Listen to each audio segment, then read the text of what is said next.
October in Manhattan had a way of sneaking up on you. One day you were sweating through your shirt on the subway. The next you needed layers just to walk 2 blocks.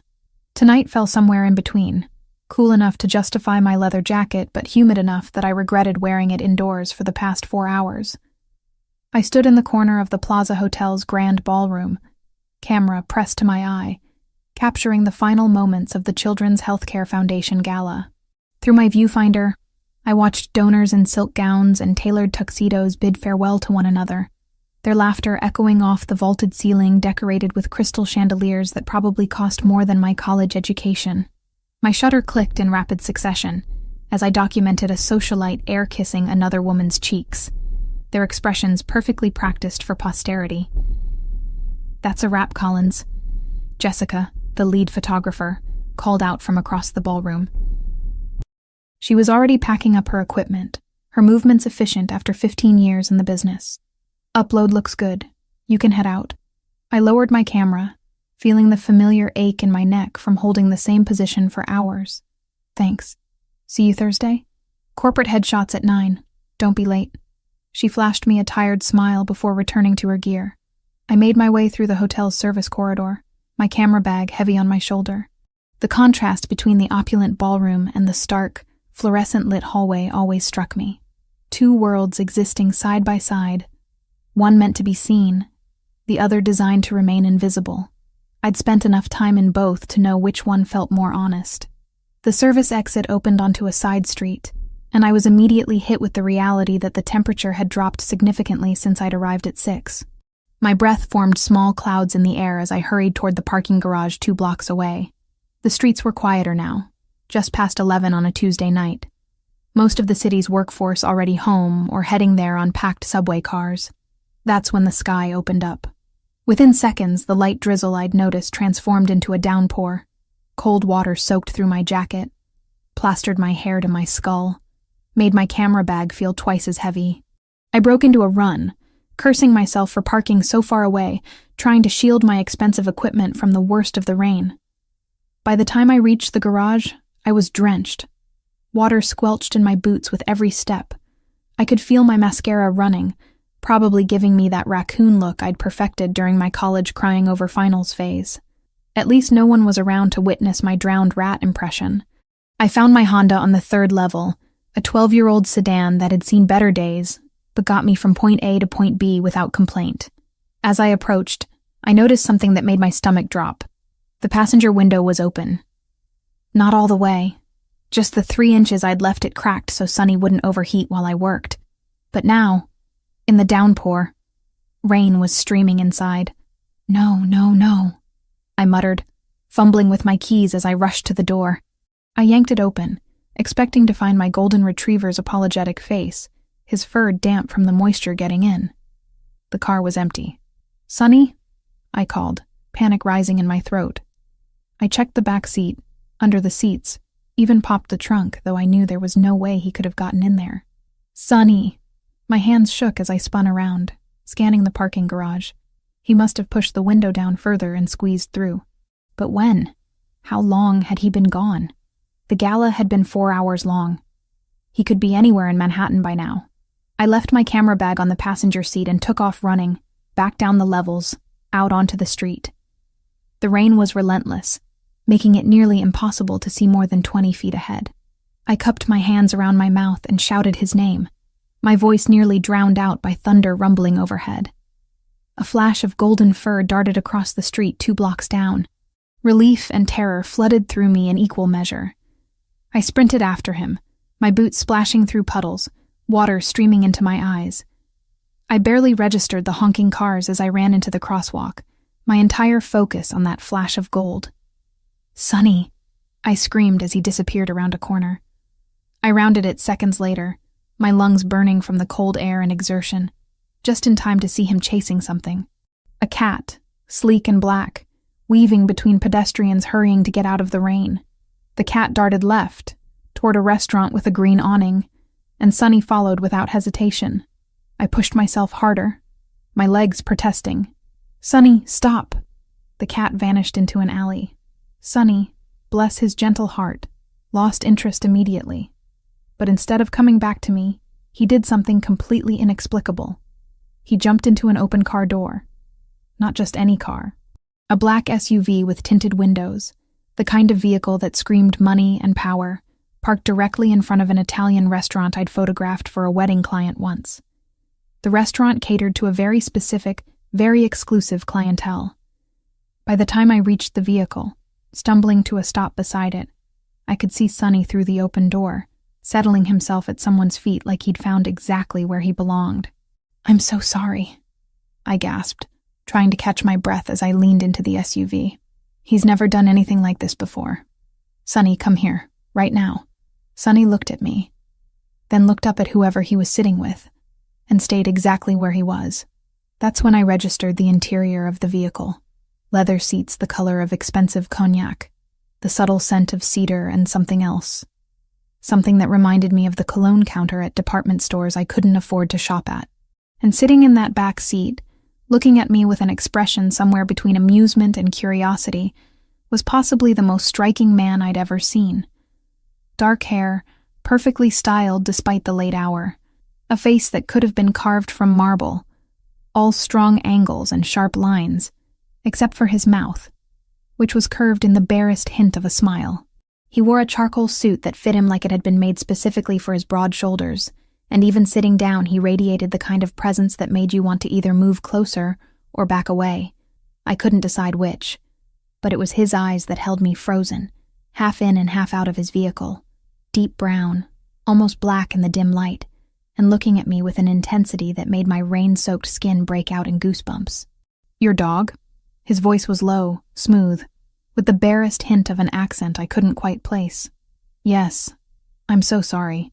He escaped from my car and I've been chasing him and he never approaches strangers like this." I reached for Sonny's collar, but my dog pressed himself closer to the man's legs, deliberately out of my reach. "Sonny, I swear to God, if you don't come here right now..." He seems comfortable. The man's hand, I noticed, had moved to rest lightly on Sonny's head. My dog's tail thumped against the expensive floor mats. I became acutely aware of how I must look. Soaking wet, mascara probably halfway down my face, shivering in the cold, half kneeling in this man's vehicle while my dog refused to obey me. Heat crept up my neck despite the chill. "He's really friendly," I said, as if that explained anything. "But he knows better than to jump into people's cars. I'm training him. I promise he's not usually so bold," the man suggested. "Poorly behaved," I finished, making another grab for Sonny's collar. This time I managed to get my fingers around it, but when I tried to pull him toward me, he planted himself like he weighed 300 pounds instead of 75. Behind me, I heard movement. I glanced back to see two large men in dark suits had materialized from somewhere. Security, I realized. Of course this man had security. One of them had his hand inside his jacket, and I didn't need much imagination to guess what he was reaching for. "I'm just getting my dog," I said quickly, my voice rising with nervousness. I'm not trying to. Marco." The man in the car spoke quietly, but the security guard immediately relaxed, stepping back. "It's fine. She's clearly just trying to retrieve her dog." The one called Marco nodded, but didn't move far. His eyes stayed locked on me, watching for any sudden movements. "Sonny, please," I tried again, putting more force into my pull on his collar. He whined at me, like I was the one being unreasonable. "What kind of dog is he?" the man asked, seemingly unbothered by the fact that a strange woman was half inside his vehicle, dripping water all over his floor. "Golden retriever, 2 years old. Usually very well behaved, I swear."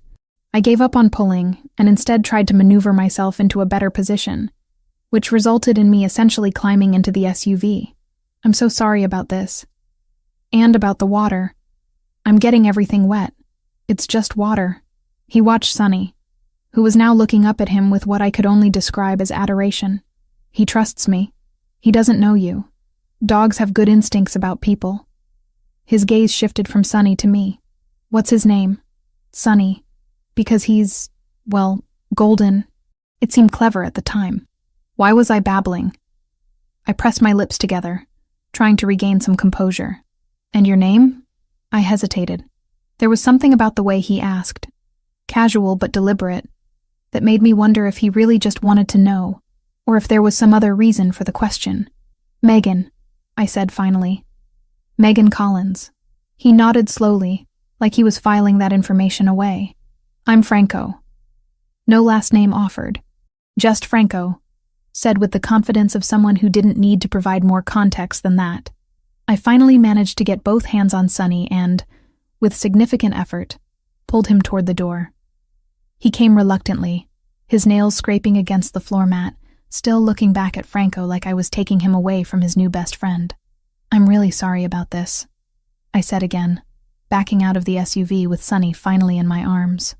The moment we were outside, he tried to lunge back toward the car. I tightened my grip, my wet hands slipping slightly on his damp fur. Franco leaned forward slightly, his expression thoughtful.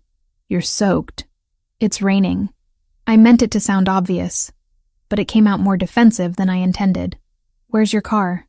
"Parking garage, 2 blocks that way." I gestured vaguely behind me. He looked past me, at the rain coming down in sheets, then at Sonny, who was still straining toward the SUV. "Let me give you a ride." "What?" No, that's not necessary, we're fine." "You're shivering." It wasn't a question, but an observation. "And your dog clearly doesn't want to walk in this weather. I can't just get in a stranger's car." The irony of saying this while having just climbed into his vehicle to retrieve my dog wasn't lost on me. We're not strangers anymore. You know my name, I know yours. And apparently we've been formally introduced by Sonny. That almost smile returned. "I'm offering a ride to a parking garage 2 blocks away, not asking you to trust me with your life." When he put it that way, it did seem absurd to refuse. And I was freezing, and Sonny weighed enough that carrying him 2 blocks in the rain was not an appealing prospect. "Just to the garage," I said, hating how uncertain I sounded. "Just to the garage," he confirmed. Marco moved to open the passenger door, and I realized Franco meant for me to sit up front. But Franco shook his head, gesturing to the back seat instead. "She'll sit here." I climbed in, this time deliberately, with Sonny in my lap. The moment I sat down, the warmth of the heated seat seeped through my wet clothes. Franco reached behind the driver's seat and produced a towel, dark gray and plush, which he handed to me. "For you or the dog, whichever needs it more." I used it on Sonny first, drying his face and ears while he squirmed with impatience. Only then did I press it to my own face, trying to salvage what was left of my dignity. Marco got into the driver's seat, another man I hadn't seen before climbing into the passenger seat. Neither spoke. Marco simply started the engine, waited for me to give directions, and pulled smoothly into the sparse traffic. The interior of the SUV smelled even better now that I wasn't panicking. Cedar, definitely, but also leather and something clean and crisp. The windows were tinted so dark I could barely see out, but I could feel the vehicle moving, hear the rain drumming against the roof. "You photograph events," Franco said. Not a question. I looked down at myself, at my camera bag still hanging across my body, the strap dark with water.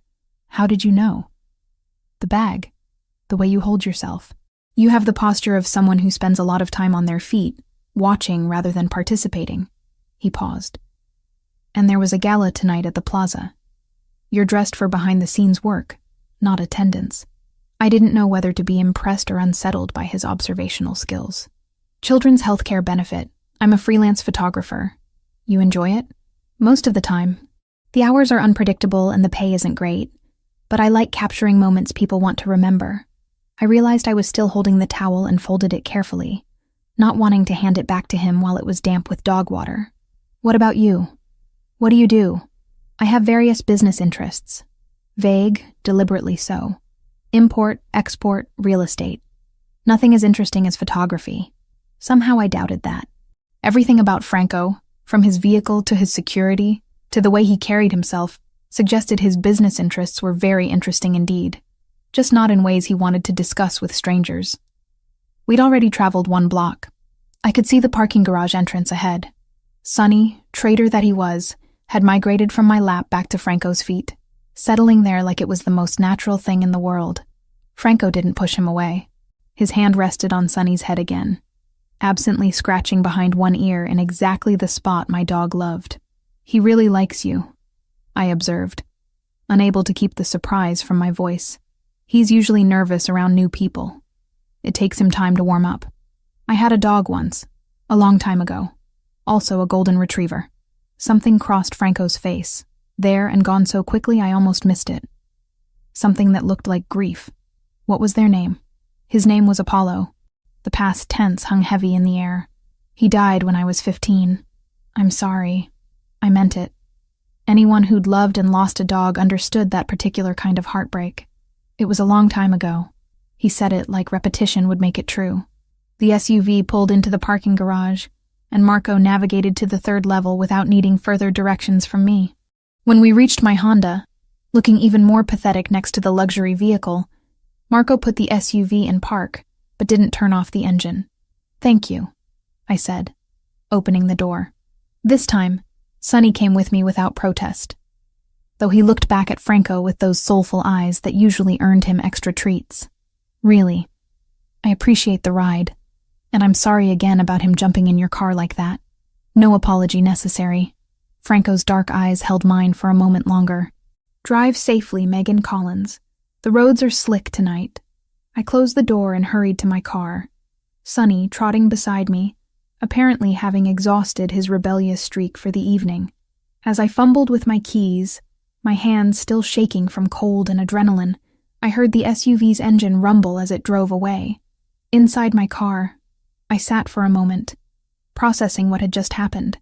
My dog had jumped into a stranger's vehicle.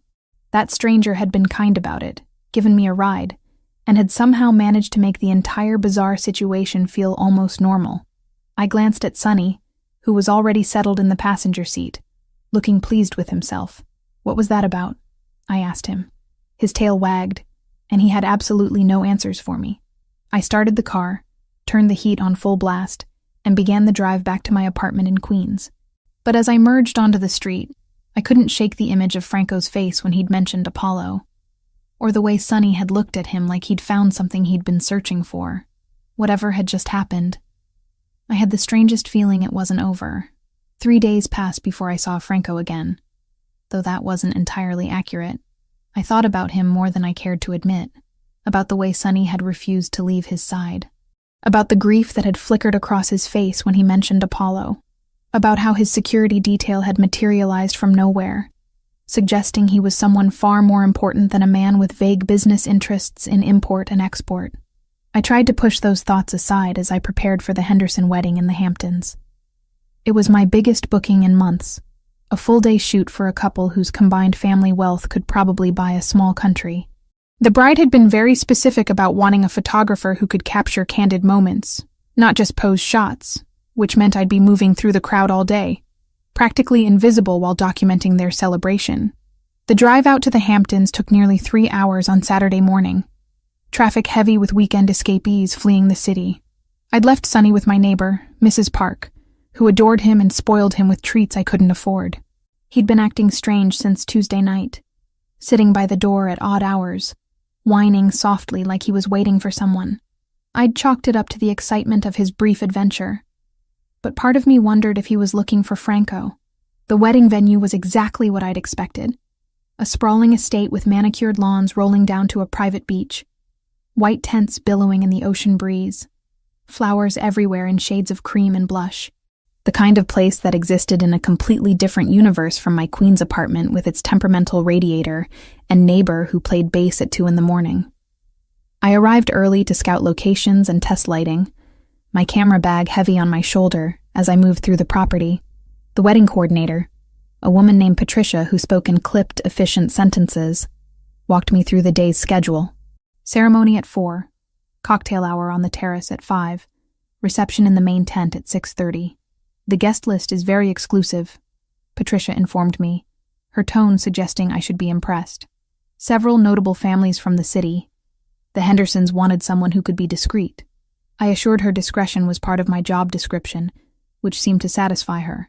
She left me to set up, and I spent the next 2 hours positioning myself strategically, planning angles, making notes about how the light would shift as the afternoon progressed. By the time guests began arriving, I'd transformed into my professional mode.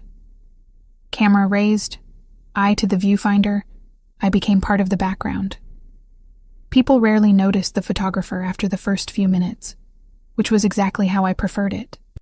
I could observe without being observed, capture genuine moments when people forgot they were being watched. The ceremony was beautiful in that effortless way money could buy. The bride wore a gown that probably cost more than my car.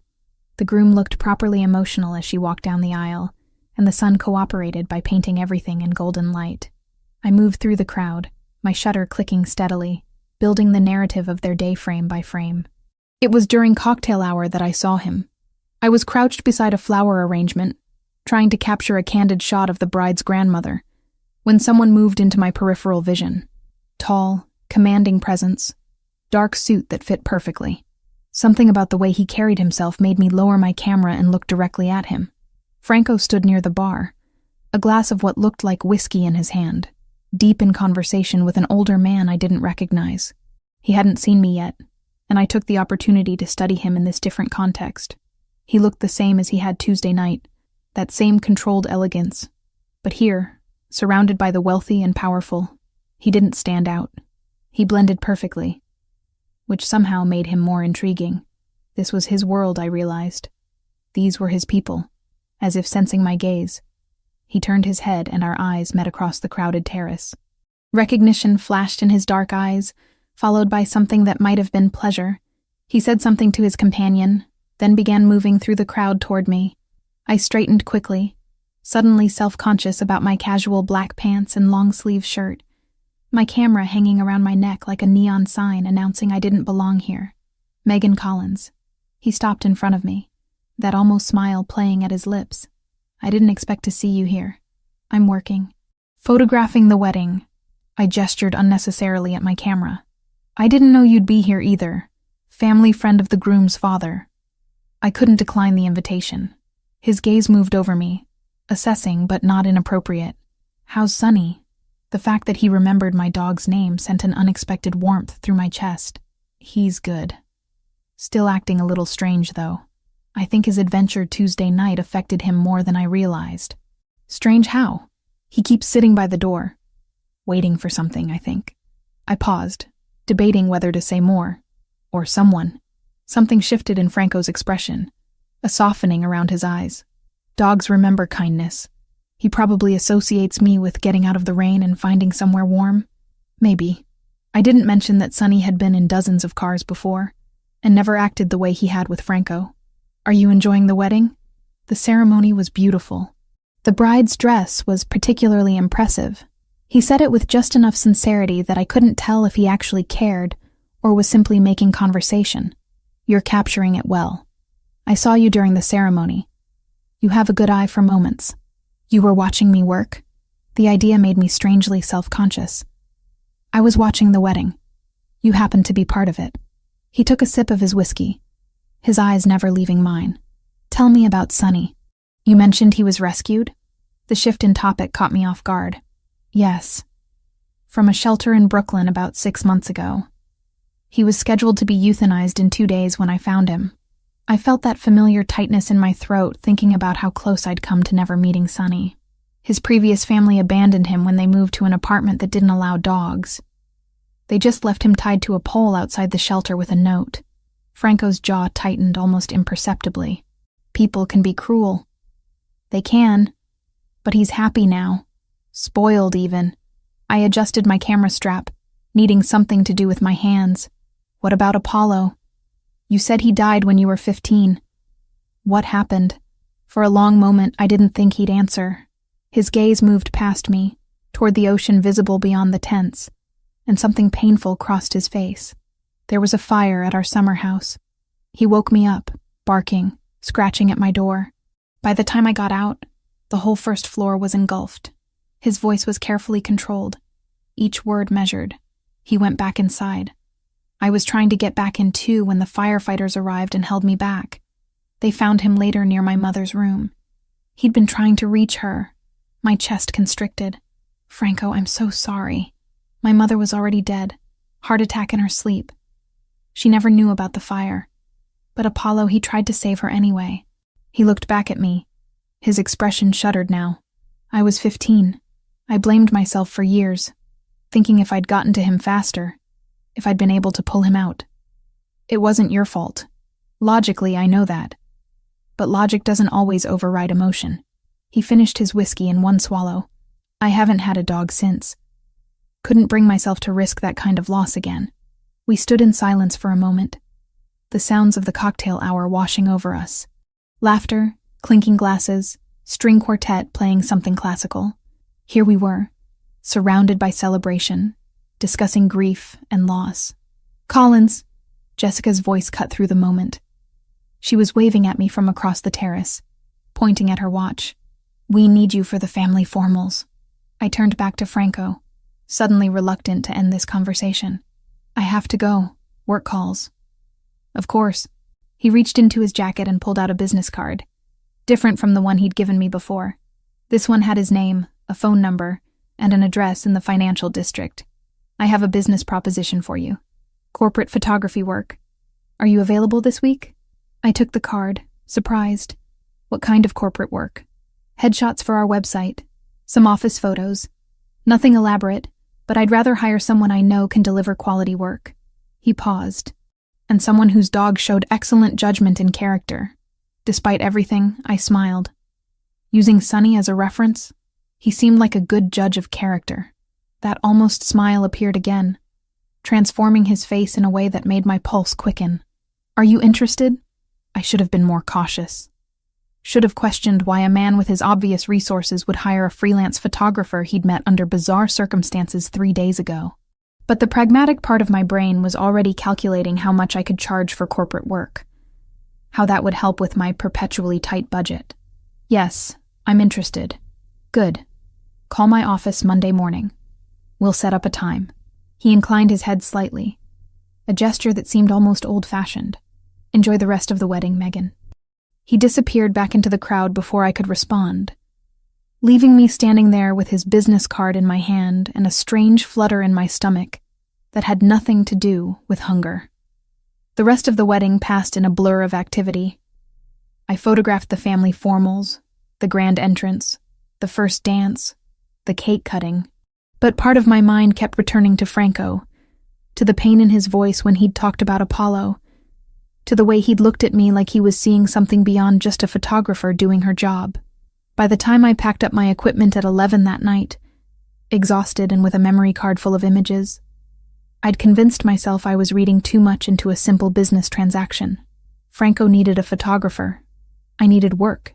That was all this was. Monday morning, I called the number on his card. A woman answered, professional and efficient. "Pellegrini Imports." "Hi. I'm calling about a photography booking." Franco asked me to call. There was a brief pause. "Your name?" "Megan Collins." "One moment, Ms. Collins." I was put on hold, listening to classical music that probably cost someone a licensing fee. Then a different voice came on the line.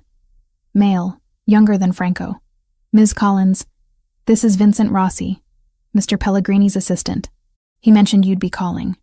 Are you available Thursday afternoon for a session at our offices?" "Yes, Thursday works." "Excellent. 2 o'clock? The address is on the card he gave you. Please bring equipment for both indoor and outdoor shots. We'll need approximately 20 headshots and some general office photography." We discussed logistics, pricing, technical requirements. Vincent was all business, nothing like Franco's measured warmth.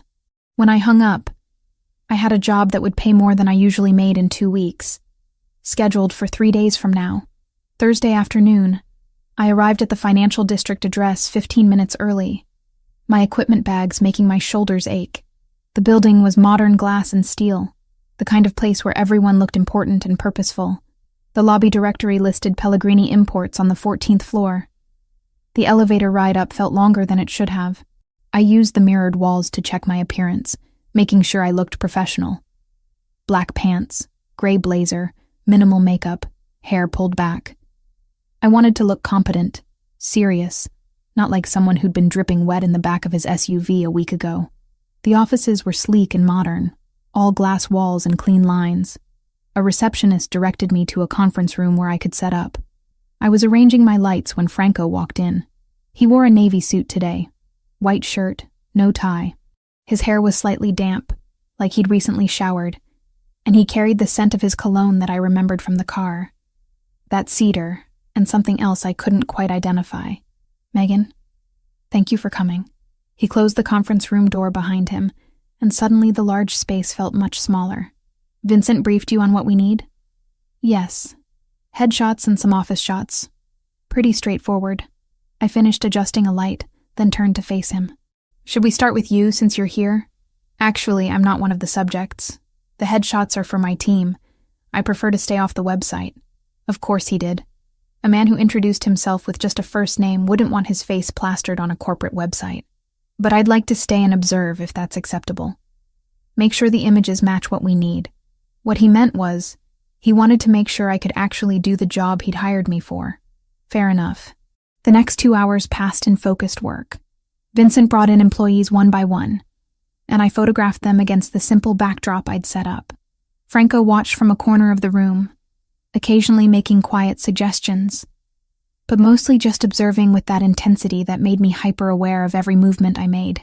When the last headshot was complete, Franco walked with me through the office, pointing out spaces he wanted photographed.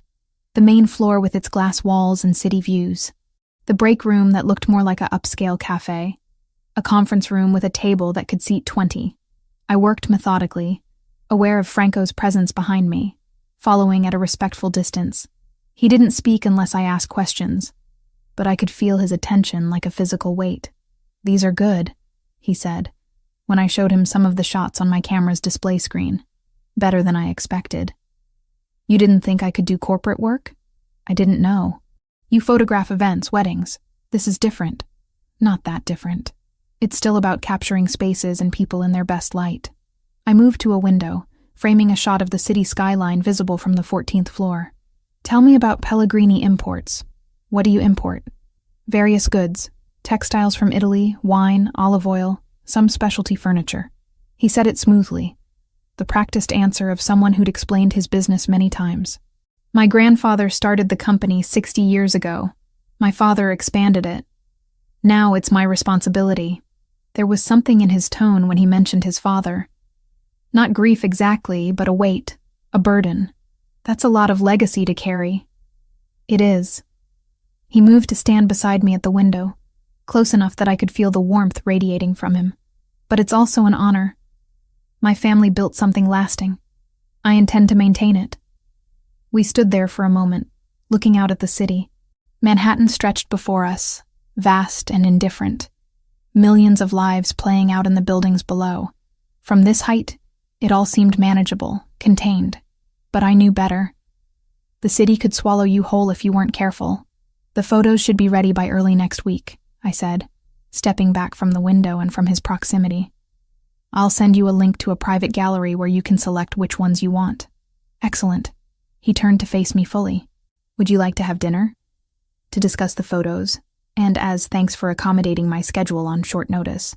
The invitation caught me off guard. That's not necessary. You're paying me well for the work. I'm aware. This isn't about payment. It's about conversation. His dark eyes held mine. Unless you have other plans. I should have said yes, should have invented a prior commitment. Dinner with a client blurred professional lines. But the truth was, I wanted to have dinner with him. Wanted to continue the conversation we'd started at the wedding. To understand this man who carried grief like a familiar companion, and who'd somehow earned my dog's instant devotion. I can't tonight. I have Sonny, and he's been alone most of the day. Franco nodded, accepting this. What about Saturday? During the day? You could bring Sonny. I'd like to see him again if that's acceptable. You want to see my dog? I couldn't keep the surprise from my voice. I enjoyed meeting him. And you mentioned he's been acting strange. Perhaps another visit would help settle whatever he's experiencing. He paused. Unless you'd prefer not to. There was something vulnerable in the question. Hidden beneath his confident exterior. This man who commanded offices and had security details wanted permission to spend time with my rescue dog. Saturday works, I heard myself say. There's a park in Brooklyn, Prospect Park. We go there most weekends. Text me the details. I'll meet you there. He pulled out his phone, and I gave him my number, watching as he saved it. 11 o'clock? 11 is perfect. We walked back to the conference room where I'd left my equipment. Vincent appeared as I was packing up, his expression neutral, but his eyes sharp as they moved between Franco and me. "The photos are complete?" Vincent asked. "Yes. Megan will have them ready early next week." Franco's tone shifted, becoming more formal in front of his assistant. "Make sure she's compensated promptly." "Of course." Vincent turned to me. "Thank you for your work, Ms. Collins." I nodded, hoisting my equipment bag onto my shoulder. Franco walked me to the elevator, his hand hovering near the small of my back but not quite touching. The doors opened and I stepped inside, turning to face him. "Thank you for the work," I said, "and for the invitation. Saturday. I'm looking forward to it." The elevator doors began to close, but I heard him add, "Sonny made quite an impression. I'd like to see if his owner did the same." The doors closed before I could respond, leaving me alone with my racing heart and the realization that whatever was happening between Franco Pellegrini and me had moved beyond a chance encounter in the rain. Saturday arrived with November's particular brand of cold sunshine, the kind that looked deceptively warm through windows, but bit through jackets the moment you stepped outside. I bundled up in layers, grabbing Sonny's new leash, the one I'd splurged on after my corporate photography payment cleared, and headed to Prospect Park. Franco had texted the night before confirming our 11 o'clock meeting near the main entrance off Prospect Park West. I'd spent an embarrassing amount of time that morning deciding what to wear, finally settling on jeans, boots, and a forest green sweater under my leather jacket. Casual, but put together, like I hadn't thought about it at all, even though I absolutely had. The park was busy with weekend joggers and families taking advantage of the crisp weather. Autumn had painted the trees in shades of rust and gold, leaves crunching underfoot as Sonny and I made our way past the long meadow. He was pulling at his leash more than usual, his nose working overtime to process all the scents around us. I spotted Franco before Sonny did, which was unusual. He stood near a bench overlooking one of the park's trails, and seeing him in casual clothes was almost jarring. Dark jeans that actually fit like jeans instead of designer attempts at casual. A charcoal gray sweater that looked soft and expensive under a black jacket. His hair was less perfectly styled than I'd seen it before, like he'd just run his fingers through it. No security detail visible anywhere.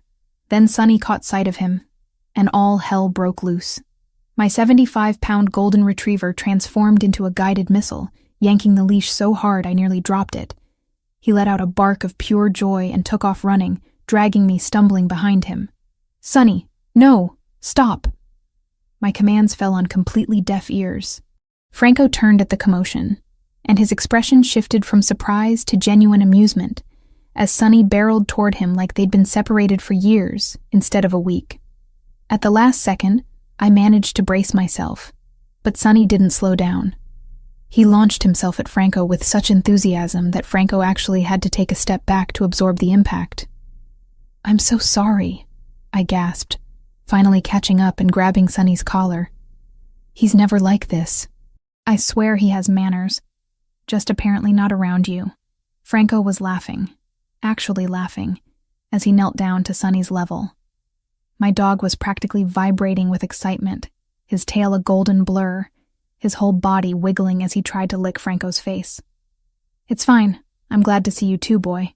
Franco scratched behind Sonny's ears exactly the way he had in the car, and Sonny made a sound that was half whine, half groan of pure contentment. He remembers me, clearly. I loosened my grip on the collar, since Sonny showed no signs of calming down anytime soon. I've never seen him react to anyone like this. Not even me when I come home from work. Dogs have long memories for people who are kind to them. Franco looked up at me, his dark eyes warm in the sunlight. "Shall we walk?" He seems to have energy to burn. We started down one of the trails that wound through the park, Sonny trotting between us but consistently veering closer to Franco's side. The awkwardness I'd expected never materialized. Instead, we fell into easy conversation about the park, the weather, the photographers I'd seen trying to capture the autumn colors.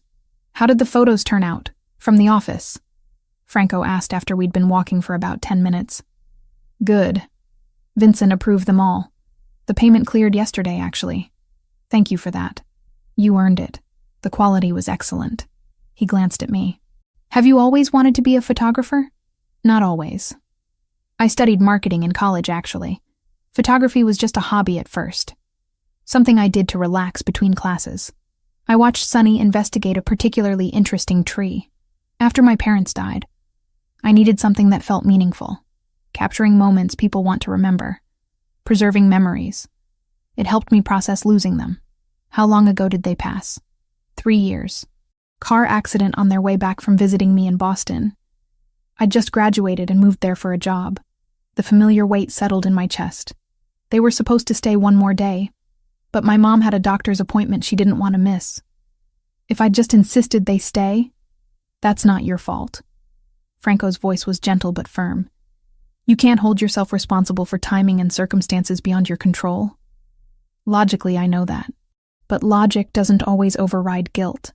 I used his own words from the wedding, and recognition flickered in his eyes. You understand that, don't you? With Apollo, he was quiet for a moment, his gaze distant.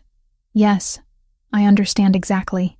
We'd reached a more secluded area of the park, trees forming a canopy overhead, filtering the sunlight into dappled patterns on the ground. Franco pulled a tennis ball from his jacket pocket, and Sunny's attention locked onto it immediately. You came prepared, I observed. I told you I had a golden retriever. I remember what they love. He threw the ball down the path, and Sunny took off like a shot. What happened next would have been comical if it wasn't so telling. Sunny retrieved the ball perfectly, but instead of bringing it back to me, he ran straight to Franco and dropped it at his feet, tail wagging expectantly. Sunny, bring it here, I called. He looked at me, looked at Franco, and nudged the ball closer to Franco's shoe. Traitor, I muttered. Franco picked up the ball and threw it again. Same result. 5 more throws. 5 more times Sunny returned to Franco exclusively, like I wasn't even there. I'm sorry, Franco said, though he was clearly trying not to smile. I'm not deliberately stealing your dog's affection. Aren't you, though? You brought a ball. You're doing that thing with his ears that he loves. You're basically the golden retriever whisperer. I tried to sound annoyed, but couldn't quite manage it. Would you like to throw the next one? I throw the ball for him every single day. He never ignores me like this. But I took the ball from Franco and threw it. Sunny chased it enthusiastically, brought it back, and deposited it at Franco's feet again. I don't understand it either, Franco admitted, crouching down to Sunny's level again. But I'm not complaining. Watching them together, seeing the way Franco's normally guarded expression softened completely when he looked at Sunny, I felt something shift in my chest. This wasn't about business transactions or convenient networking. This was a man confronting grief he'd carried for 20 years, finding something he'd denied himself through my stubborn, overly friendly dog. Tell me more about Apollo, I said quietly. You said he saved your life. Franco straightened slowly, the ball still in his hand. Sunny sat at his feet, looking up at him with adoration. I was 14, almost 15. We had a summer house upstate. Nothing as grand as people probably imagine. Just a comfortable place on some land where my father could pretend he wasn't always working. He threw the ball absently, and we started walking again. My mother had a heart condition. We knew, but she refused to let it stop her from living normally. That must have been scary. It was, especially for my father. He tried to protect her from stress, from anything that might trigger an episode. Franco's jaw tightened. The night of the fire, Apollo started barking. It was about 3 a.m. He wouldn't stop, just kept scratching at my door. I finally got up to see what was wrong, and the moment I opened my door, I smelled smoke. We'd stopped walking, without me realizing it. Sunny had returned, and was sitting pressed against Franco's legs, like he could sense the weight of the memory. The first floor was already engulfed. I tried to get to my parents' room, but Apollo grabbed my sleeve, literally pulled me toward the other staircase that led outside. He looked down at Sunny, his hand moving automatically to stroke the dog's head. I fought him. I was screaming for my parents, trying to get past him, but he wouldn't let me. He was stronger than I was, and he got me outside. Franco, I breathed. Once I was out, he went back in. I was trying to follow when the firefighters arrived. They held me back, and I watched the house burn. His voice had gone flat, emotionless in the way people sound when they're holding themselves together by sheer will. They found my mother in her bed. The heart attack killed her before the fire reached her room. Apollo was near her door. He'd gone back to try to save her. Without thinking, I reached out and took his hand. He looked down at our joined hands, surprise flickering across his face, but he didn't pull away. "I'm so sorry. I can't even imagine carrying that." The worst part was my father. He blamed himself for not installing better smoke detectors, for not waking up in time. He carried that guilt until he died 4 years later. Franco's fingers tightened around mine. I was 19 when he passed. Heart attack. Like my mother. Suddenly, I was responsible for everything. The business, the family, decisions I wasn't remotely prepared to make. That's too young to lose both parents. Is there a right age? His eyes met mine, and I saw the vulnerability he usually kept hidden so carefully. "You were what, 23? 24? 24. And you're right, there's no good age. It changes you." We stood there in the middle of the path, holding hands, both of us carrying grief we rarely shared with anyone. Sonny leaned against Franco's legs, and for a moment, the three of us existed in a small bubble of shared understanding. "Photography became your way of holding on to moments," Franco said softly. "What became yours?" "Control. Structure. Making sure I was never unprepared again." A sad smile touched his lips. "Not exactly healthy, but effective. And now here you are, in a park with a stranger and her dog. Being spontaneous. You're not a stranger anymore, Megan. Not after this conversation." The intensity of his gaze made my breath catch. We were still holding hands, and I became acutely aware of his thumb brushing against my wrist. Probably unconscious on his part, but sending electricity through my nervous system. Sonny chose that moment to bark and drop the ball at Franco's feet again, breaking the moment. Franco laughed, releasing my hand to pick up the ball. Persistent, isn't he? It's one of his better qualities. We walked for another hour, the conversation shifting to lighter topics. I told him about disastrous photo shoots and difficult clients.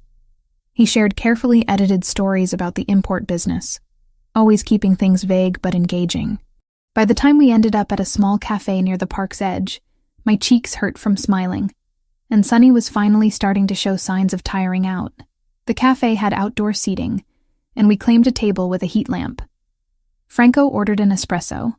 I got a cappuccino, and Sonny collapsed at Franco's feet like he'd been there all his life. "I have a question," Franco said after our drinks arrived. "Would you be interested in photographing an event next week? It's a fundraiser for a children's hospital. Nothing as elaborate as the wedding you shot in the Hamptons. But it's for a cause I support. You're becoming my most frequent client. Is that a problem?" "No, just unexpected." I warmed my hands on my cup. "What day?" "Saturday evening. I can send you the details. The pay will be competitive. You know you don't have to keep hiring me. I'm perfectly capable of finding work on my own. I'm aware. But I trust your eye, and I'd rather work with someone I know will deliver quality results." He paused. "Unless you'd prefer I didn't hire you. If it makes you uncomfortable." "It doesn't. I was just making sure you weren't offering out of, pity or obligation." "I don't do pity." His tone made it clear that was true.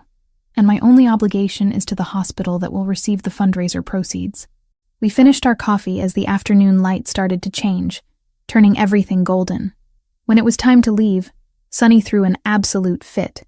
He planted himself between Franco and me, whining pitifully when I tried to get him to move. "Come on, Sonny. We need to go home." Franco knelt down one more time, holding Sonny's face gently between his hands. "I'll see you again, boy. I promise." Like he understood, Sonny licked Franco's face once, then allowed me to lead him away. But he looked back every few steps, making sure Franco was still there. "He really does like you," I said when we were finally walking toward the subway. Franco had walked us to the park entrance, his hands in his pockets, that almost smile back in place. "The feeling is mutual. Thank you for today, Megan. I needed this more than you probably realize. Thank you for being honest. About Apollo. About everything. I'll send you the details about next week." He hesitated, like he wanted to say something else, but decided against it. "Get home safely." As Sonny and I descended into the subway station, I looked back once. Franco was still standing there watching us leave, and for the first time since I'd met him, he looked genuinely at peace. The fundraiser was being held at a gallery in Chelsea, a converted warehouse space with exposed brick walls and industrial lighting that gave everything an artistic edge. I arrived early to scout angles, my camera bag heavy on my shoulder as I moved through the space. The cause was children's health research, and the guest list, according to the invitation Franco had forwarded, was exclusive in that particular New York way that meant old money and older connections. By 7, the gallery was packed with people dressed in evening wear that probably cost more than my monthly rent. I worked the edges of the crowd, capturing candid moments, the way I always did. Through my viewfinder, the world became manageable, reduced to composition and light. That's when I started noticing the pattern. Franco stood near the bar, deep in conversation with a man in his 60s wearing a navy suit.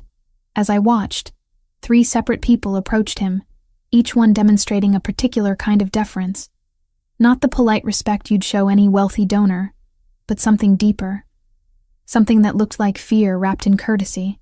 A woman in diamonds touched his arm briefly, spoke into his ear, and moved away quickly when he shook his head. 2 men in dark suits flanked the entrance, their eyes constantly scanning the room, and every time their gaze landed on Franco, they relaxed fractionally. Security, I realized, but not the gallery's security. His. I lowered my camera, watching him directly for the first time that evening. He looked the same as always, perfectly tailored suit in charcoal gray, hair styled with casual precision. But seeing him here, surrounded by this particular crowd, context shifted everything. The way people moved around him, creating space without being obvious about it. The careful attention others paid to his conversations, like they were trying to hear without appearing to listen. I drifted closer to where he stood, not approaching directly, but positioning myself to photograph a sculpture nearby. Close enough to hear fragments of conversation. The shipment arrives Tuesday. The man in the navy suit was saying, his voice low. Same arrangement as last time? Vincent will handle the details. Family business stays with family. Franco's tone was measured, controlled. Nothing like the warmth he'd shown me at the park. Family business. The word hit differently in this context. I moved away before they noticed me, but my hands trembled slightly as I adjusted my camera settings. Other conversations drifted past me as I worked. 2 women near the catering table speaking in rapid Italian. Something about territories and agreements. A man on his phone in the corner, saying something about Pellegrini's people, with unmistakable respect in his voice. Pellegrini, Franco's last name, I realized. The name on his business card, on the office building. A name that clearly carried weight in circles I was only beginning to understand. I needed air. The gallery had a small outdoor courtyard, accessible through glass doors at the back of the space. I slipped outside, the November cold shocking after the warmth inside. Setting my camera on a nearby bench, I pulled out my phone, pretending to check messages while trying to process what I was seeing. The door opened behind me, and voices carried into the courtyard. 2 men, speaking Italian. I'd taken 2 years of Italian in college, enough to understand basic conversation, and these 2 weren't being particularly quiet. Rispetto, that's what this is about. Respect for boundaries that have been established for decades. I recognized Franco's voice immediately. Times change, Pellegrini. Your father understood adaptation. Perhaps you're too rigid. The second voice was older, rougher, carrying an authority that matched Franco's. I turned slightly, pretending to frame a photo of the courtyard's architecture while watching them from the corner of my eye. The older man wore a light gray suit, his silver hair swept back from a face that might have been handsome 40 years ago. Now it just looked hard, carved from experience and decisions I probably didn't want to know about. He stood close to Franco, too close, invading space in a way that felt deliberately provocative. My father also understood the consequences of overreach. Franco's voice was ice. As do I. Consequences. The older man smiled, and it didn't reach his eyes. Like the warehouse incident last month. That sent a message, one that apparently needs repeating. I should have gone back inside. Should have given them privacy for whatever this conversation was. But I was frozen, camera raised like a shield, capturing the architecture while trying to make myself invisible. The older man's gaze swept the courtyard and landed directly on me. "Who's that?" His voice sharpened. "Photographer?" Franco turned, and for just a second something flickered across his face. Concern, maybe, or calculation. Then his expression smoothed into careful neutrality. "Gallery photographer, documenting the event." Documenting. The man moved away from Franco, walking toward me with deliberate steps. Photographers see things, hear things, sometimes remember things they shouldn't. My mouth went dry. I lowered my camera, trying to project casual professionalism despite my racing heart. Just here to photograph the fundraiser. "I don't speak Italian, if that's what you're worried about." The lie came out smooth, and I saw Franco's eyes narrow fractionally. He'd heard me speak some Italian at the park, the scattered words I'd taught Sonny. He knew I was lying, but he didn't contradict me. "Vittorio."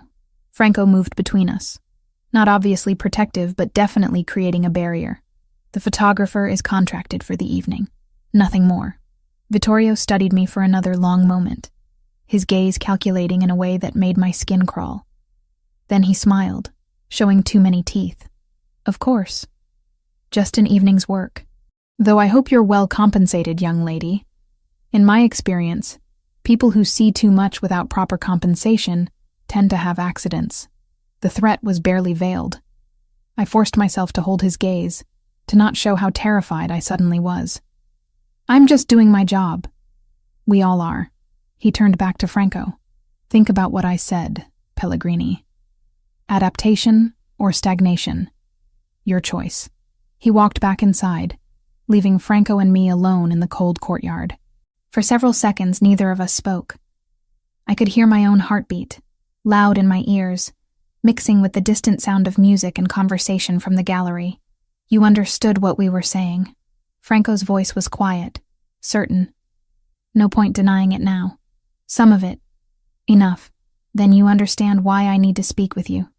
Privately." He gestured toward a door at the far end of the courtyard. "There's a private office. Now, please." It wasn't really a request. I grabbed my camera and followed him through the door, down a short hallway, into a small office with modern furniture and art that probably cost more than my car. Franco closed the door behind us, and suddenly the space felt very small. That man was Vittorio Grimaldiro. Franco's tone had shifted, becoming almost clinical. He controls territory in the Bronx and parts of northern Manhattan. We've had disagreements about boundaries recently.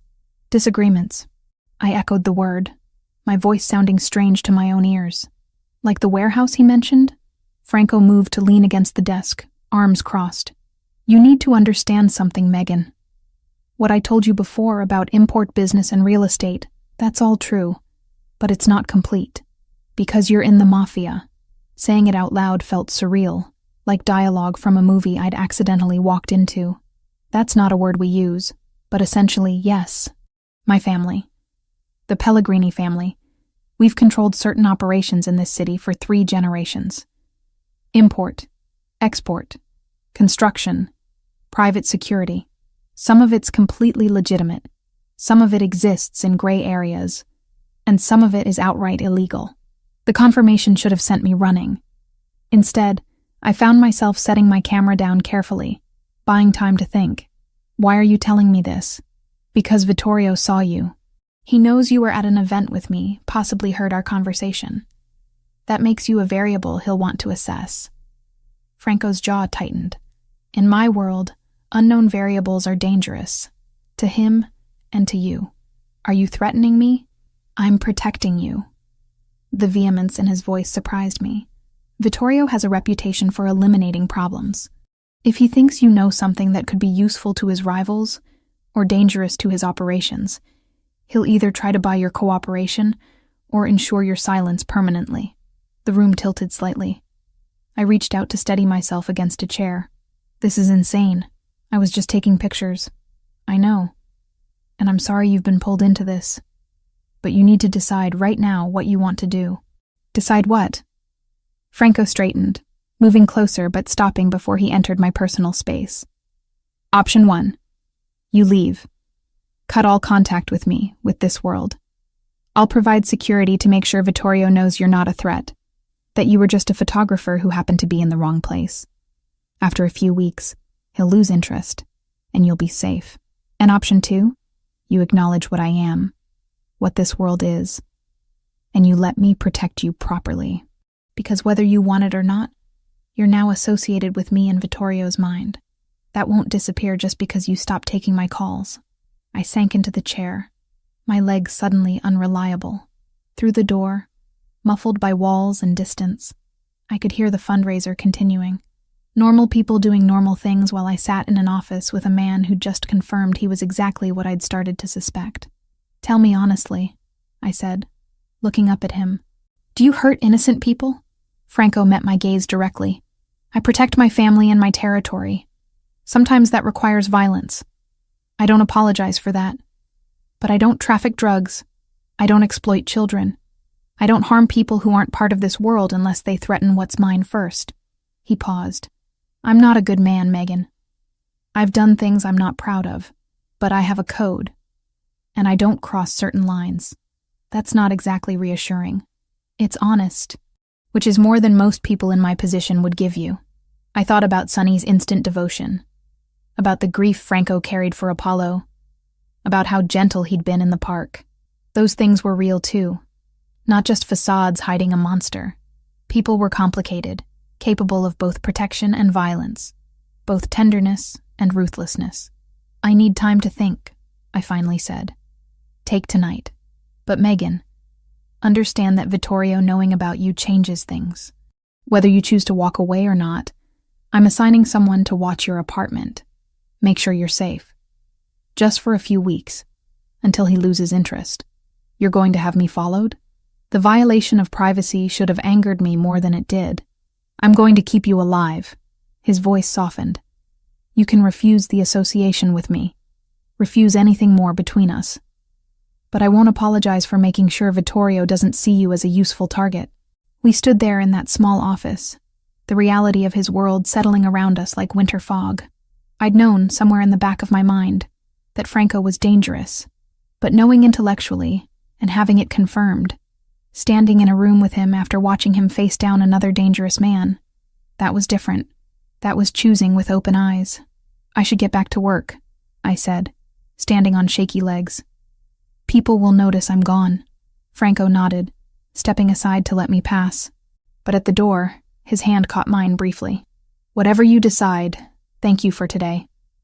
For the park, for Sonny, for reminding me what it feels like to be just Franco, not Pellegrini.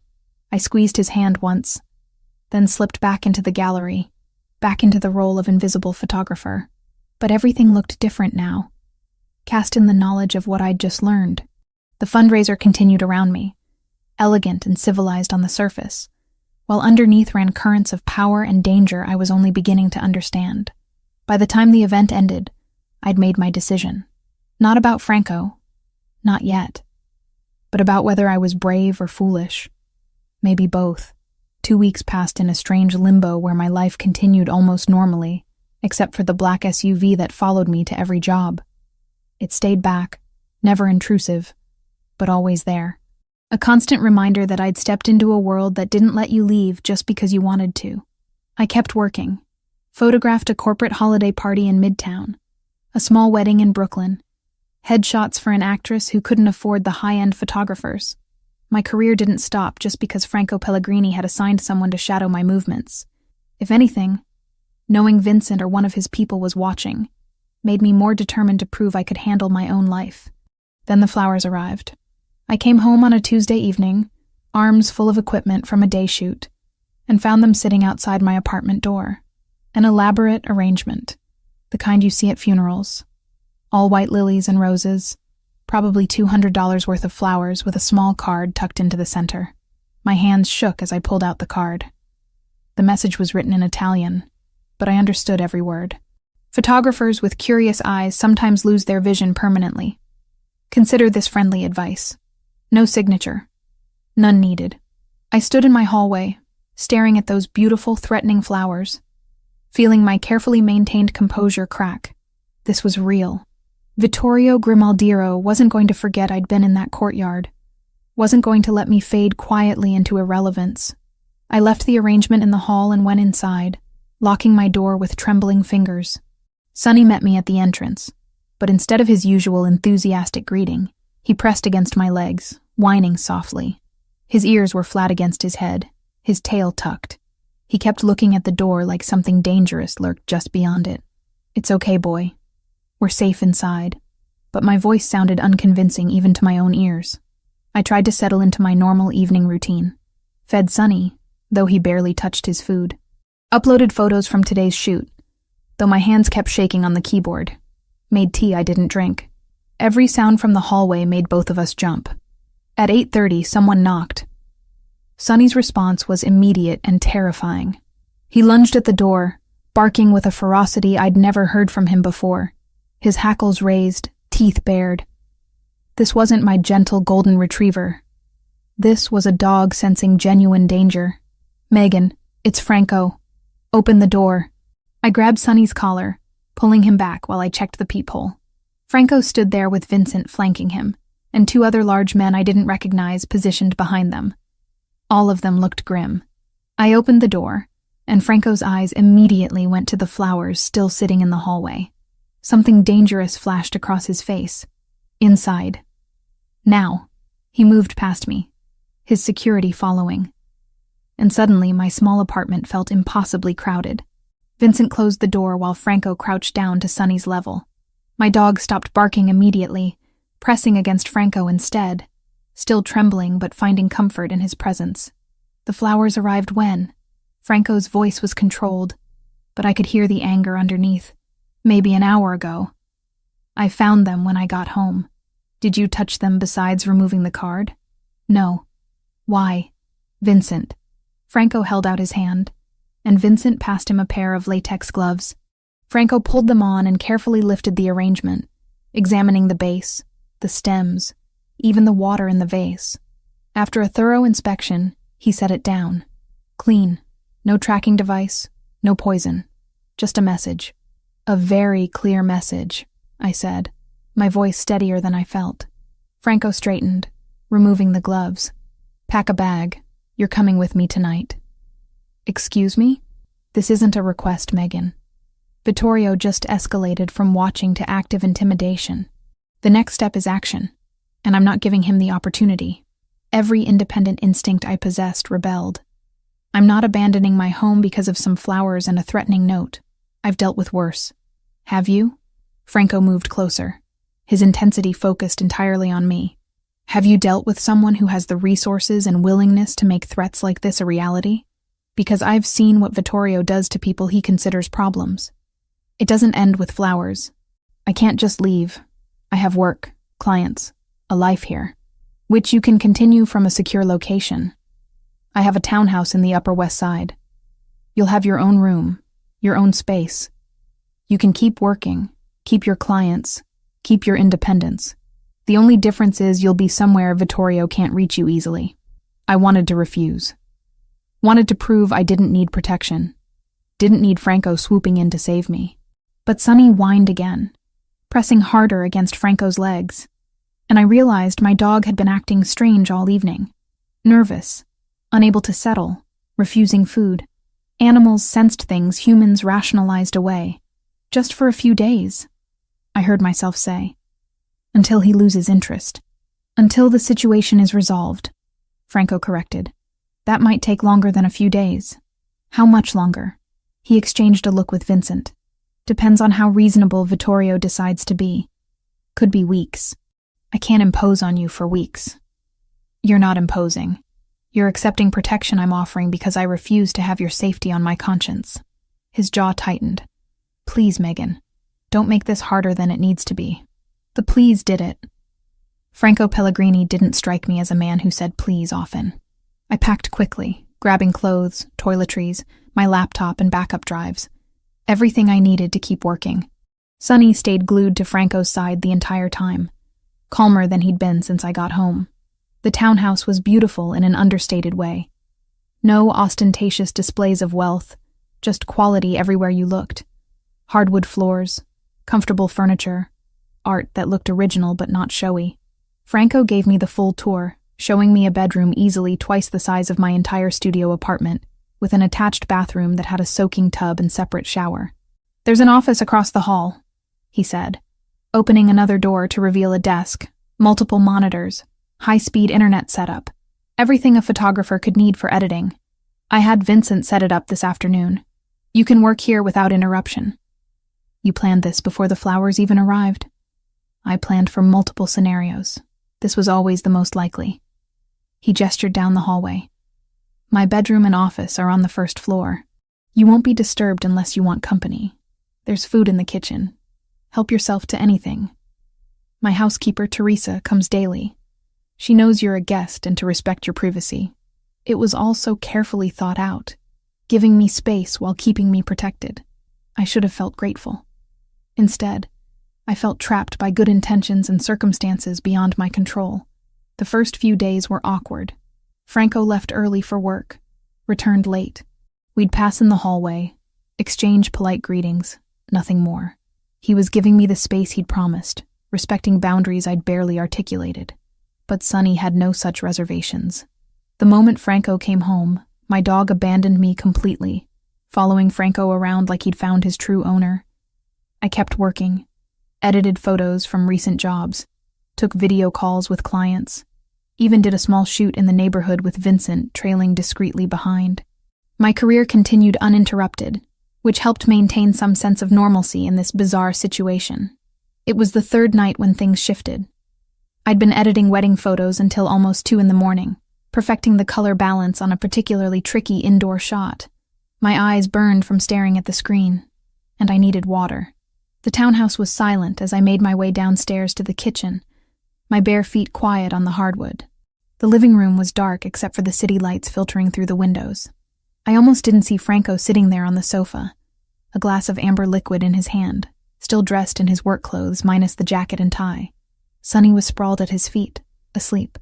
"Sorry," I said quietly. "Didn't mean to disturb you." "You're not." He gestured to the seat across from him. "Can't sleep?" "Working late. You?" "Same." He took a sip of what I assumed was whiskey. "How are you managing? Being here, I mean." I sat down, curling my legs under me. "It's strange. Nice, but strange. Your home is beautiful.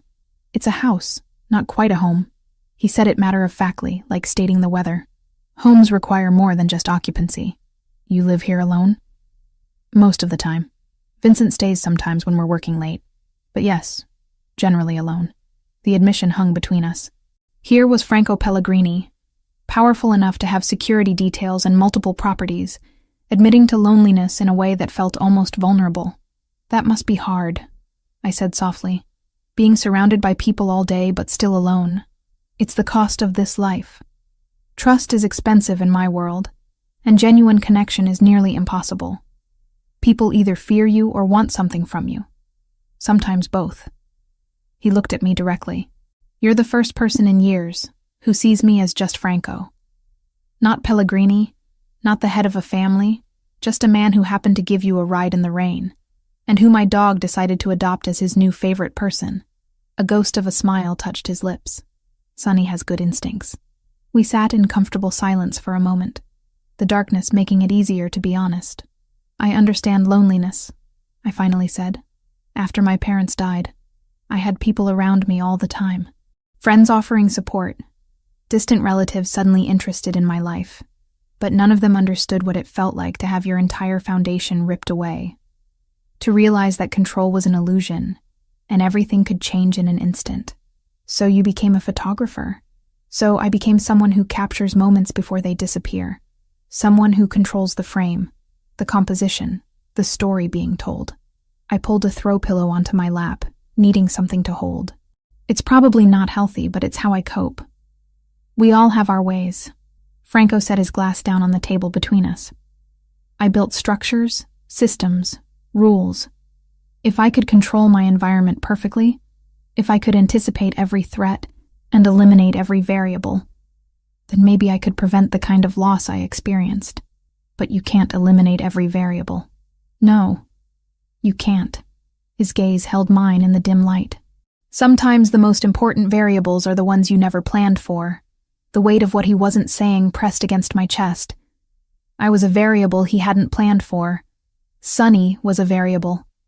This entire situation had spiraled from a chance encounter into something neither of us could have predicted. "Thank you," I said, breaking the moment before it became too intense. "For the office, for letting me keep working. You didn't have to do that." "Yes, I did. You've spent 3 years rebuilding your life after loss. I won't be responsible for taking that away from you, even temporarily." He stood, offering me his hand to help me up. "Get some sleep, Megan. Tomorrow we'll figure out the next steps with Vittorio." I took his hand, feeling the warmth of his palm against mine. He pulled me to my feet, but instead of immediately releasing me, his thumb brushed across my wrist once, a gesture so brief I might have imagined it. "Good night, Franco." "Good night." I went back upstairs, but the warmth of his touch lingered long after I'd crawled into bed. Somewhere below, I could hear Franco moving around, eventually climbing the stairs to his own room, and for the first time since the flowers arrived, I felt something other than fear about the situation I'd found myself in. A week into living at the townhouse, I got a call from a client about a commercial shoot that required specific equipment I'd left at my apartment. High-end lenses I couldn't afford to replace, specialized lighting that was stored in my closet. The job paid well, and I needed to maintain my reputation for reliability. "I'll send Vincent with you," Franco said when I mentioned needing to make the trip. We were having breakfast in his kitchen, a routine we'd fallen into. Coffee and quiet conversation before he left for whatever business he conducted during daylight hours. "I can go alone. It's just picking up equipment." "No." The word was final, non-negotiable. "If you need something from Queens, Vincent goes with you, and 2 others. I wanted to argue, but the set of his jaw told me it would be pointless. An hour later, Vincent arrived with 2 men whose names I didn't catch, both carrying themselves with the alert tension of people trained for violence. Sonny whined as I prepared to leave, pressing against Franco's legs in the way that had become habitual. "Stay here, boy," I told him, scratching behind his ears. "I'll be back soon." The drive to Queens took 40 minutes in midday traffic. Vincent sat in the front passenger seat, constantly scanning our surroundings. I tried to relax in the back, reviewing my shot list for tomorrow's commercial shoot, but the tension from the 2 guards flanking me was contagious. If anything, this was the opposite of reckless. 3 armed men and a carefully scouted street just to grab some lenses I couldn't afford to replace. My building looked exactly as I'd left it. Slightly run down, functional, home. Vincent got out first, his eyes sweeping the street with professional thoroughness. Then he froze, his hand moving inside his jacket. "Back in the vehicle. Now." "What's wrong?" "Gray sedan, 2 o'clock, occupied, engine running, no reason to be parked there." His voice was sharp with command. "Get back in the car, Miss Collins." I turned to look, curiosity overriding caution. That's when I saw the van, unmarked and white, its side door already sliding open. Everything happened impossibly fast. Men emerged from the van, 4 of them, moving with coordinated precision. Vincent shoved me hard toward the SUV, his body positioning itself between me and the threat. One of Franco's guards yanked open the rear door, shouting something I couldn't process over the sudden roar of gunfire. The sound was nothing like movies. Louder, sharper, each shot cracking through the air like the world breaking apart. I hit the ground beside the SUV, Vincent covering me completely, his weight pressing me into the cold pavement.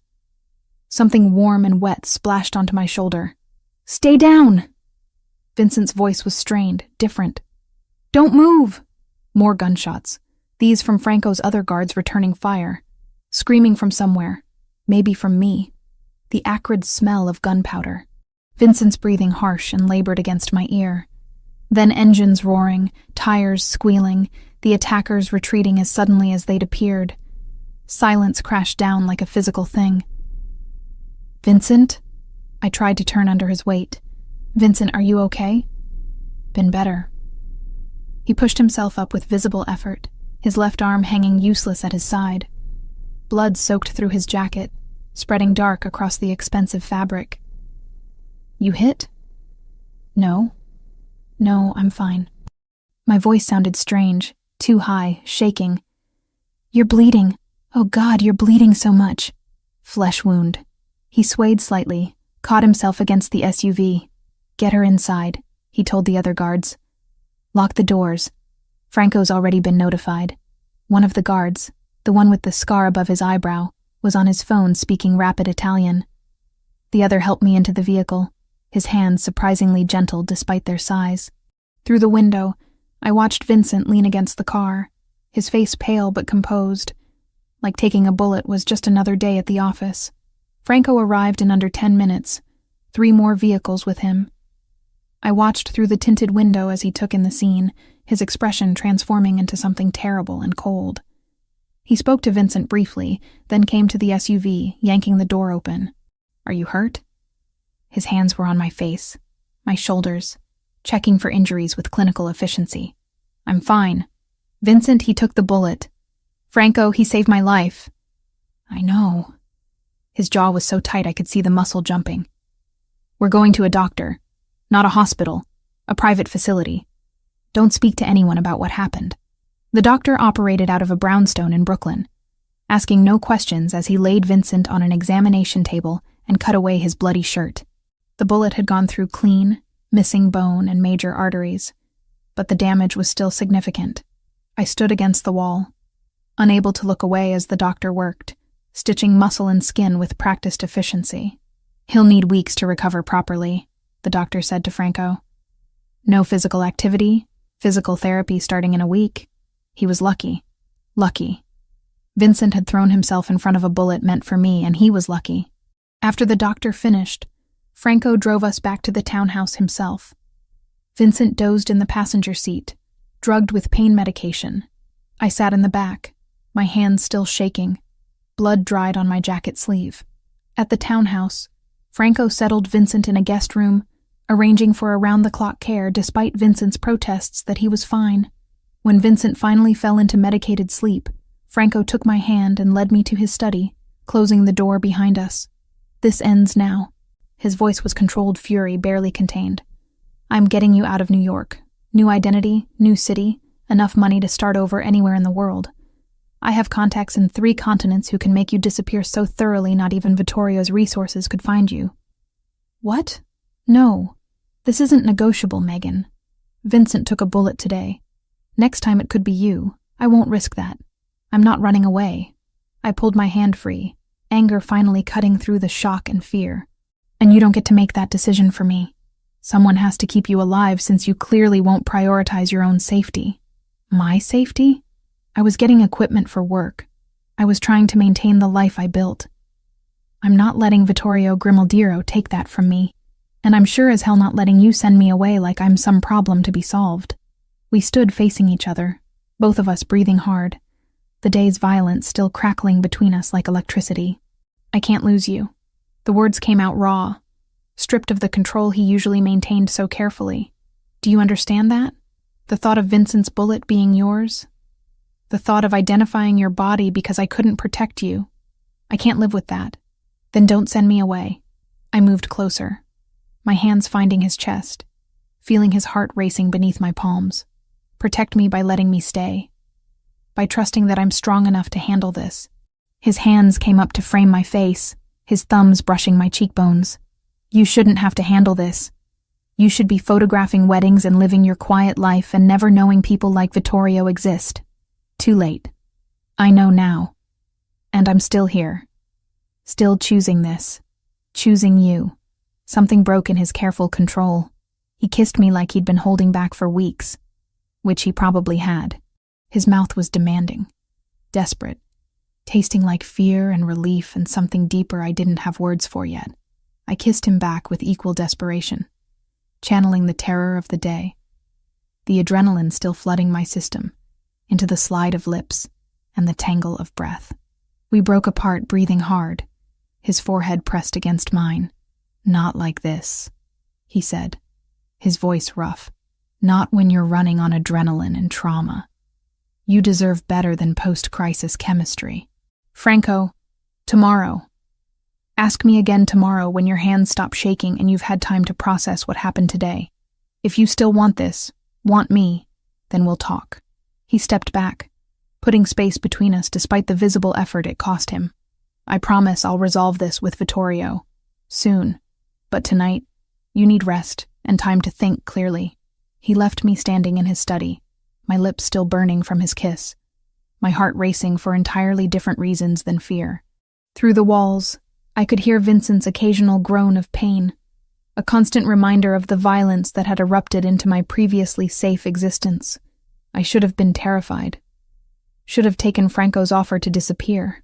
Instead, I went upstairs, climbed into the guest bed, and fell asleep, thinking about the way he'd said, "I can't lose you," like it was the most important truth he'd ever spoken. 2 days after the shooting, Franco called a meeting that Vincent, despite his injury, insisted on attending. I found them in Franco's study, Vincent's arm still in a sling, both men bent over documents spread across the desk. "This is everything we have on Vittorio's operations for the past 6 months," Vincent was saying, his voice strained but determined. 3 violations of established territory agreements, 2 instances of trafficking that breach the Commission's rules, and now an attack on a civilian with no connection to our business. Franco looked up when I entered, his expression shifting from intense focus to something softer. "You should be resting. I've been resting for 2 days. I'm going stir-crazy." I moved closer to the desk, curiosity overriding caution. "What's the Commission?" Vincent and Franco exchanged a look. Then Franco gestured to the chair across from him. "Sit. If you're going to be part of this world, you should understand how it works."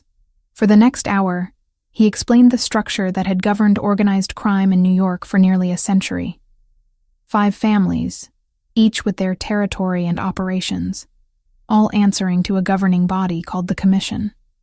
Rules established to prevent the kind of open warfare that would draw federal attention and destroy everyone's business. These men weren't cartoon villains. They were businessmen who understood risk, leverage, and fallout better than most politicians. "Vittorio broke those rules when he ordered the attack on you," Franco said, his jaw tight. "He targeted a civilian who has no involvement in family business. That violates one of our oldest and most sacred codes. So what happens now? I'm calling an emergency meeting of the 5 family heads. Neutral territory. Witnesses from each family. I'll present the evidence of Vittorio's violations and demand consequences. Let me come with you." The words were out before I'd fully thought them through. Absolutely not. As a photographer. To document the meeting. I leaned forward, warming to the idea. Think about it. If I'm there as a neutral witness, as the civilian Vittorio attacked, it reinforces your point. It shows everyone exactly what he's willing to do. Plus, having documentation makes it official, harder for anyone to dispute what was agreed upon. Vincent nodded slowly. She has a point. The visual record could be useful. And her presence demonstrates confidence, shows we're not hiding her. Franco's expression was thunderous. "You were nearly killed 3 days ago, and hiding me away doesn't change that. But showing the other families that I exist, that I'm real, that I'm under your protection, that sends a message." I held his gaze. "Let me help end this, Franco. Please." The meeting took another week to arrange, giving Vincent time to heal enough to insist on attending despite the doctor's protests. It was held at an Italian restaurant in Little Italy, closed for the evening, neutral ground that belonged to none of the families. I dressed carefully in black pants and a blazer, my camera bag slung over my shoulder, trying to project professional competence despite my racing heart. Vincent met us in the foyer, his suit jacket carefully tailored to accommodate the sling he still wore. "You sure about this?" he asked me quietly, while Franco spoke with his security. "No, but I'm doing it anyway." He smiled, the first real smile I'd seen from him since the shooting. "You're good for him, you know. He hasn't cared about anything this much in years." Inside, the restaurant had been transformed. A large round table dominated the center of the room, 6 chairs arranged with mathematical precision. Men in expensive suits lined the walls, at least 3 security guards per family, all watching each other with barely concealed tension. The 5 family heads arrived within minutes of each other. I recognized Vittorio immediately, his silver hair and hard face impossible to forget. The others were strangers, older men who carried themselves with the particular confidence that came from decades of unchallenged power. Franco introduced me simply as Miss Collins, photographer documenting this meeting for the record. I set up my camera on a tripod in the corner, trying to be unobtrusive while capturing everything. The meeting began with formal pleasantries that felt absurd given the circumstances. Then Franco laid out his case with methodical precision. He presented financial records showing Vittorio's encroachment on established territories, testimony from witnesses about trafficking violations, and finally, Vincent's medical records from the shooting. The woman he targeted, Franco said, his voice carrying across the room, has no involvement in our business. She's a photographer who happened to be in the wrong place at the wrong time. The attack on her violated our most fundamental rule, the one that separates us from common criminals. We don't involve civilians. An older man with white hair spoke up, his accent thick with Brooklyn. This is true? The woman was uninvolved? Completely. Her only connection to me was through work I hired her for. Legitimate photography work. Vittorio leaned back in his chair, his expression contemptuous. The girl saw things at the hospital fundraiser, heard things. That makes her a security risk. She heard you threaten her, Franco countered. She heard you demonstrate exactly the kind of reckless behavior that brings federal attention down on all of us. You created the security risk, Vittorio, not her. The debate continued for over an hour, each family head weighing in. I kept photographing, capturing the tension, the arguments, the moment when one of the older bosses slammed his hand on the table demanding order. Through my viewfinder, I watched Franco command the room with careful restraint, never raising his voice but making his points with devastating clarity. Finally, the man with white hair, who seemed to hold some kind of senior position, spoke. Vittorio, you crossed a line. We all agree. The question is what happens now. A formal ceasefire, Franco said immediately. Documented and witnessed, Vittorio returns to his established territory and stays there. Any retaliation against Miss Collins or anyone associated with her will be considered a declaration of war against the Pellegrini family, which this commission will treat as a violation of our agreements. And if I refuse, Vittorio's voice was cold, then we have a war. One that will draw federal attention none of us can afford. One that will cost all of us money, resources, and lives. Over what? Your pride? The silence stretched. Finally, another family head spoke, a younger man with calculating eyes. Accept the terms, Vittorio. This has gone far enough. One by one, the other bosses agreed. Vittorio sat rigid, fury radiating from him, but he was outnumbered and he knew it. Fine. Ceasefire. But understand this, Pellegrini. You've made an enemy today. I've had you as an enemy for months. At least now it's official. Franco's voice was ice. The agreement was written out by hand, old school, and signed by all 5 family heads. I photographed each signature, the formal record Franco had wanted. As the meeting broke up, Vittorio passed close to where I stood by my camera. He didn't say anything, didn't even look directly at me, but the hatred coming off him was palpable. Franco materialized at my side immediately. Don't engage, just pack up your equipment. The drive back to the townhouse was silent. Only when we were inside, the door locked and security positioned outside, did I finally let myself shake. You were right, Franco said quietly. Your presence made a difference. They saw you as real, not just an abstract problem. It made my argument stronger. I was terrified the entire time. I know, you hid it well. He moved closer, his hands framing my face gently. It's over now. The ceasefire holds because breaking it would cost Vittorio more than his pride can afford. The next few days were tense, waiting for confirmation that Vittorio's people had stood down. But gradually, life began normalizing. Vincent recovered enough to return to light duty. The security around the townhouse remained, but felt less urgent. And then Franco took me back to my apartment in Queens. The building looked exactly as I'd left it, but now I saw it through different eyes. My previous life, the one where I worried about rent and difficult clients and whether I'd booked enough work for the month. It felt both familiar and impossibly distant. I had the locks changed, Franco said as we stood outside my door. Security system installed. And there will always be someone watching, at least for the foreseeable future. But this is your home. If you want to come back, I understand. I looked at him, at this man who had turned my world inside out in the span of 6 weeks, who had protected me, who had kissed me and then stepped back because he wanted me to choose with clear eyes. I don't want to come back. Not permanently. I took his hand. I want to stay at the townhouse. With you. If that's still something you want. It's all I want. His voice was rough with emotion. But you need to understand what that means, Megan. The danger doesn't disappear completely. There will always be risks, always be limitations. I can't take you to public places without security. Can't promise you a normal life. I stopped wanting normal the night Sonny jumped into your car. I smiled despite the seriousness of the conversation. I want this. Want you. Want whatever complicated, dangerous, beautiful thing we're building together. He kissed me then, thorough and claiming. And this time he didn't pull away. This time, when we finally broke apart, he kept his arms around me, holding me close. Come home, he said against my hair. Let's go home. We went back to the townhouse together.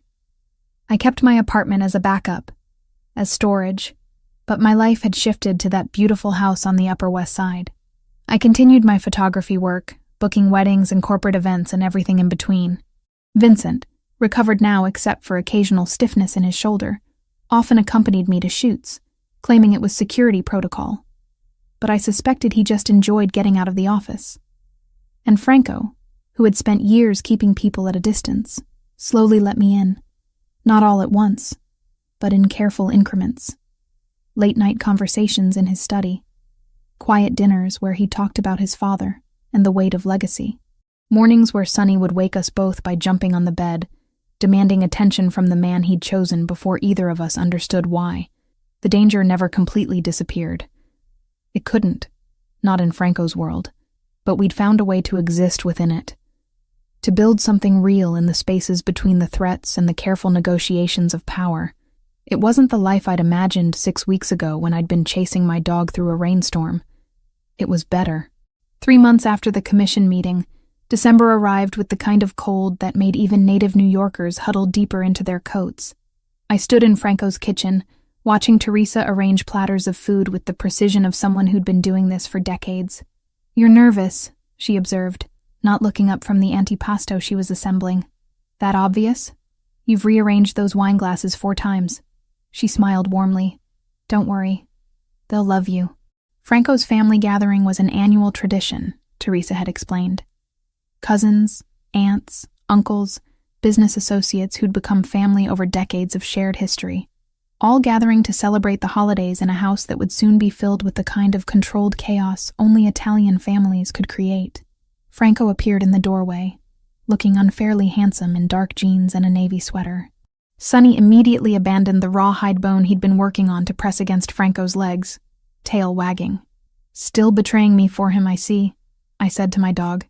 "He has excellent taste." Franco scratched behind Sonny's ears, then moved to where I stood. "You look beautiful."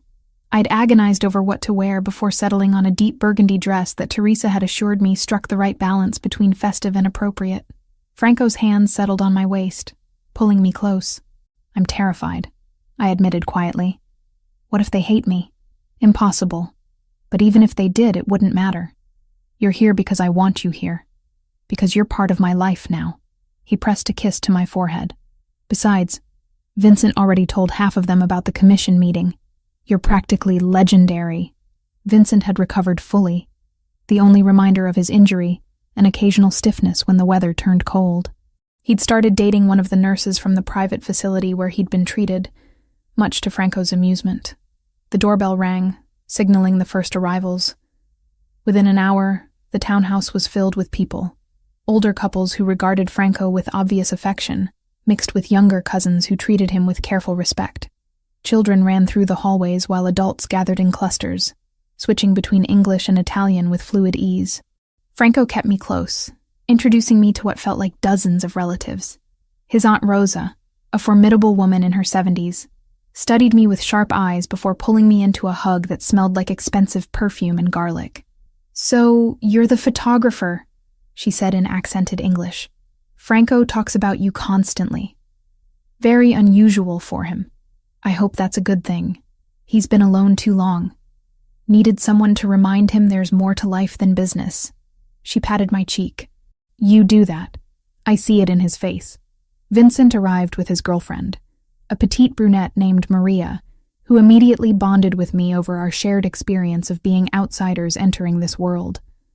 We stood together near the fireplace, watching Franco move through the room with practiced ease. "He's different with you," Maria observed. "Vincent says he hasn't seen Franco this relaxed in years. The feeling is mutual." Dinner was a loud, chaotic affair around a table that had been extended to accommodate 20 people. I sat between Franco and one of his younger cousins, a college student who peppered me with questions about photography. Sonny had positioned himself under the table at Franco's feet, occasionally emerging to beg shamelessly from various relatives who couldn't resist his golden charm. After dinner, as people dispersed into smaller groups throughout the house, Franco took my hand and led me to his study. He closed the door, muffling the noise from the party. "I have something for you. For Sonny, technically, but really for both of you." He opened a drawer in his desk and pulled out a small box wrapped in simple brown paper. Inside was a leather collar, beautifully made, with brass hardware that gleamed in the lamplight. But it was the engraving that made my breath catch. Sonny Pellegrini Collins was etched into the leather, along with both of our phone numbers. "You hyphenated his last name," I said, my voice unsteady. "He belongs to both of us, has from the moment he jumped into my car and refused to leave." Franco's dark eyes held mine. "I know we haven't talked about the future formally, about what this is or where it's going, but I need you to understand something, Megan. You're not temporary. Neither is Sonny. You're family now, in every way that matters." I set the collar down carefully and moved into his arms, pressing my face against his chest. "I love you. I should have said it before now. But I was scared. Of this world. Of what it means to love someone in your position. But I do. I love you, Franco." His arms tightened around me. "I love you too.